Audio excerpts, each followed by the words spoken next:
होते चले जा रहे हैं। आखिर कौन सा कारण है? किस लक्ष्य की प्राप्ति की तरफ बढ़ता हुआ वो व्यक्ति सफल होता है, हम सफल होते हैं और उसकी सफलता की कहानी जल्द मिल जाती है। एक लड़का प्रथम प्रयास में सफल हुआ है, उसका यूपीएससी में 288वां रैंक।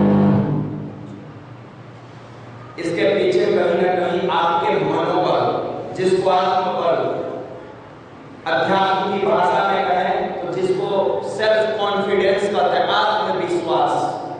अगर आत्मविश्वास से लबरेज है व्यक्ति तो दुनिया की कोई ताकत उसे आगे बढ़ने से नहीं हो सकती है। ये आत्मविश्वास आता कैसे है?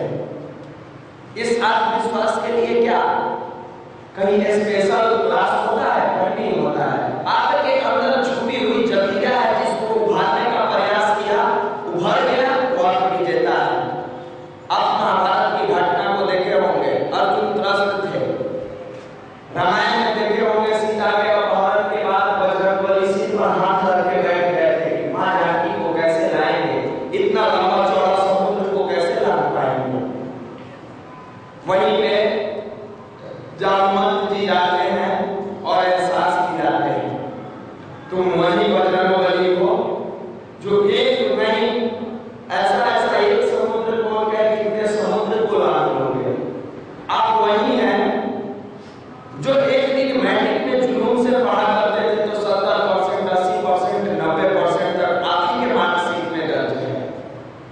आप इंटर में उसी जज्बा से पढ़े थे, इंटर में कोई कॉलेज टॉपर यहाँ बैठा है तो कोई 90%, 92% तक लाया। आज कंपटीशन का 60% क्यों नहीं आता है? क्या कभी आपने आकलन किया है? आपका शरीर तो कार्य कर रहा है, मनोयोग लगाने में थोड़ी सी कोताही बरत रहे हैं। आत्मबल के धनी बनाने का नाम भारत का अध्यात्म है। जो इंसान बिल्कुल बिखर जाता है, अगर सही रास्ता पर चलने का कहीं से जज्बा है, उसका नाम गायत्री महामंत्र है। 24 अक्षर का वो मंत्र जिसका हिंदी रूपांतरण अगर जो पढ़े होंगे, ध्यान से उसको पढ़े होंगे, देता है उस प्राण स्वरूप। प्राण स्वरूप किसके बारे में? सबसे बड़ा सोर्स ऑफ एनर्जी क्या है? सूर्य है। सूर्य का मंत्र है गायत्री। उस प्राण स्वरूप दुख नाशक, जिसके अंदर प्राण शक्ति का संचार होता है, उसकी जिंदगी से दुख दूर हो जाता है अपने आप। आपकी जिंदगी में अगर पढ़ाई में प्राण शक्ति का संचार हुआ, इतने जोश से आप पढ़िएगा कि आपकी बुराई दूर होगी, अच्छाई होगी, नौकरी आएगा, दुख दूर हो जाएगा। सुख स्वरूप, जिसमें सुख का अपार श्रेष्ठ तेजस्वी, जैसा सूर्य में तेज वैसे आपके चेहरा में तेज, वाणी में ओज, ललाट पर तेज, पापनाशक। जितने भी कुकर्म करने वाले हैं, कुकर्म होते हैं, वो धीरे धीरे अंत होता चला जाएगा। देव स्वरूप परमात्मा को हम अंतरात्मा में धारण करें, वो परमात्मा हमारी बुद्धि को सन्मार्ग में प्रेरित करे। बुद्धि ही मनुष्य को पवित्रता की तरफ ले जाती है और बुद्धि ही मनुष्य को पतन की तरफ ले जाती है। बुद्धि सद्बुद्धि में काम की, पवित्र बनते हुए आगे बढ़ जाएगा, और बुद्धि ने कार्य की, गिर जाएगा। रत्नाकर जैसा डाकू बुद्धि को सद्बुद्धि में प्रेरित किए तो वाल्मीकि बन गए। आपने सुना होगा, पढ़ा भी होगा। लेकिन रावण जैसा तपस्वी, उतना बड़ा महापंडित कोई नहीं था। बुद्धि को बुद्धि में प्रेरित होती है तो अंत हो जाता है। यही विद्यार्थी अपनी बुद्धि को सन्मार्ग पर चलाकर अगर सही दिशा देता है तो इसी में से आईएएस बनता है, आईपीएस बनता है, आईआईटी इंजीनियरिंग में जाता है, मेडिकल में जाता है, कोई पदाधिकारी बनता है तो कोई कर्मचारी बनता है। और यही हुआ, अगर अपनी बुद्धि को दुर्बुद्धि में प्रेरित कर लेता है तो होनहार होने वाला कल का पदाधिकारी रोड पे उतर जाता है, गलियों में घूमने लगता है, रिक्शा खींचने वाला बन जाता है, ठेला पर सामान बेचने वाला बन जाता है। परमात्मा ने प्रतिभा दी, इसमें कहीं कोताही नहीं है। परमात्मा ने आपके अंदर गुणों का अनुवाद लगाया, उसमें कहीं कोताही नहीं है। कोताही है तो एकमात्र जो विश्वास की शक्ति, और विश्वास की शक्ति अगर मनुष्य के अंदर आती है तो वो जीवन जीने की कला को जान जाता है, जिसे आर्ट ऑफ लिविंग कहते हैं। आज तैयारी के लिए तो पटना में आए हैं, ईमानदारी से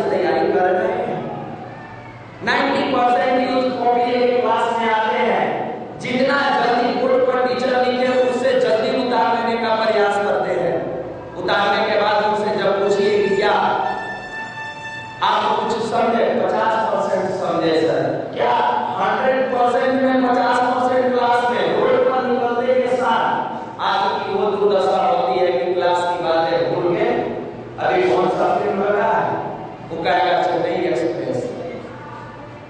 जैसे ही क्लासरूम से बाहर निकला, पढ़ाई की बातें समाप्त होती है और फिल्मी दुनिया में एंट्री करता है। जिस युवा को ब्रांच मैनेजर बनना है, देश का कर्णधार बनना है, इस राष्ट्र का होनहार बनना है, वो अपनी करनी को छोड़ के और दुनिया की चीजों में लिप्त रहता है। इसी जागृति का नाम भारत का अध्यात्म है और ये युवाओं के अंदर जल्द जल्दी है बसरते कि मार्ग सही को चुन ले। मार्ग चुनने के बाद दिशा देने वाला जो पहली बार आपके अंदर छुपा है उसको किसी गुरु के माध्यम से आप जोड़ लो। उड़ता आकाश में पतंग है, दुनिया देखती है क्या कितनी ऊंचाई पर पतंग उड़ रहा है, बाहर से हम लोग भी छत के ऊपर से देखते हैं। क्या कभी आपने कल्पना की है कि उसकी धागा किसी और की उंगली में है? वो पतंग में दम नहीं जो उतनी आकाश को छुए, वो तो उड़ने वाले उड़ाने वाले की उंगली की कला है।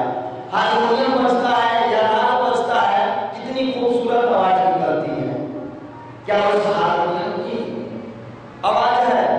वो बजाने वाले की कुशलता पर डिपेंड करता है कि कितनी शानदार उससे आवाज निकालेगा। उसी तरीका से अगर गुरु के गोद में बैठते हैं, शरीर आपका पतवार कोई और थाम ले नैया किनारा लग जाएगा। परम पूज्य गुरुदेव लिखते हैं, बेटा सही पथ पर चलते हुए अपने कार्यों को अगर सही दिशा देना चाहते हो तो तू मेरे लिए कुछ कर। यही बात कृष्ण गीता में कहते हैं, तू मेरे पथ पर चलकर तुझे मंजिल न दिखा दिया तो करना। इसी को किसी राइटर ने लिखा है, रहनुमाओं की अदाओं पर फिदा है ये दुनिया। रहनुमा मतलब नेतागण, जिस रूप का नेता हो, लौट का नेता है, वो अपने अनुसार आपको ढाल लेता है। इस बहकती हुई दुनिया को संभालो यारो। कौन कहता है आसमान में सुराग नहीं होता, एक पत्थर तो तबीयत से उछालो यारो। कौन कहता है कि जिंदगी में जीत नहीं होती है? कौन कहता है कि दुनिया में इस कार्य को नहीं किया जा सकता है? असंभव को संभव बनाने का अगर कहीं कोई गुरु है, उसी का नाम भारत का अध्यात्म है। जहां देवकी के गोद गर्भ से जन्म लेने वाला जसोदा के गोद में लालन पालन होता है, कौन बनते हैं? वो कृष्ण कहे जाते हैं। और आज अपनी मां के गोद गर्भ से जन्म लेने वाला मां की गोद में खेलता है, लेकिन भगवान कौन कहे इंसान भी नहीं बन पाता है। आखिर क्या कारण है कि कोई इंसान नहीं बन पाता है? उसका एकमात्र कारण है कि आज जितनी हाई टेक्नोलॉजी के कंप्यूटर और लैपटॉप की दुनिया में युवा पीढ़ी तेजी से आगे बढ़ते जा रहा है, कहीं न कहीं अपने पथ से भटक गया है। उसी पथ पर लाने का नाम भारत का अध्यात्म है, जो इस उम्र में असंभव को संभव बना देता है। आज डिप्रेशन में लड़का तैयारी करता है, जबकि अगर थोड़ी सी उसकी सही दिशा हो और तनाव मुक्त होकर फुल्ली एंजॉय करे। आप विराट कोहली का मैच देखते होंगे क्रिकेट में। आप अभी नया बैट्समैन आया है शिखर धवन, रविंद्र जडेजा, इतनी कम उम्र में आखिर इतनी कुशलता कहां से आई? आखिर क्या कारण रहा कि इतने तीव्रता के साथ वो पैदान दर पैदान आगे बढ़ते चला गया? छोटी गलतियों से सीख के उस गलतियों को नहीं दोहराने की मदद पैदा करके और अपने गेम को इंटरटेन किया। गेम को इंटरटेन किया तो सतत 10 सतत मात्र कोई रिकॉर्ड बनाता चला गया। आज एक छोटी गलती होती है तो सर पूछे नहीं बताए, परेशान है, उसको ठीक करने का प्रयास नहीं करते हैं। मित्रों, दुनिया में कोई चीज असंभव नहीं है और आप जिस गुरु के गोद में बैठे हैं, आप पूर्ण विश्वास माने दुनिया की कोई ताकत नहीं है जो आप सब कर्म करते हुए गायत्री मंत्र का नियमित 30 मिनट अगर जाप करते हैं तो आप जो सोचे हैं उससे ज्यादा और जब सोचे हैं उससे पहले आपको प्राप्त हुआ, सबको मिला है। गुरुवर की राय है कि लोक मंगल की भावना से जुड़े रहोगे, तेरी झोली खाली नहीं जाएगी, सब संसाधन उपलब्ध करा दिए जाएंगे।